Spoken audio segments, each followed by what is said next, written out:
ওই খবর লো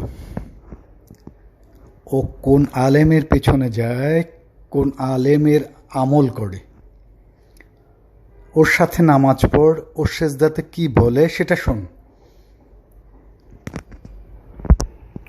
ও কবর জিয়ারতের সময় কোন কোন আমল করে, কবর জিয়ারতের সময় কি তেলাওয়াত করে, খবর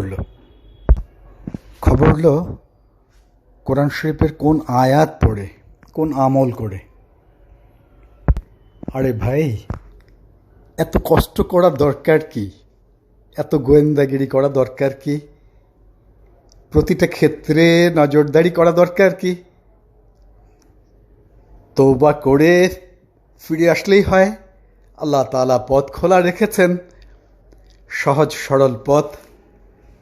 তো এখানে গিরিঙ্গি ছেড়ে দিতে হবে, শয়তানি ছেড়ে দিতে হবে ষড়যন্ত্র। তাহলেই আল্লাহ তাআলার রহমত আসবে। না হলে 1-2 আয়াত কেন, কোরআন শরীফের সমস্ত আয়াতগুলো যদি পড়া হয় তাতেও কোনো কাজে আসবে না।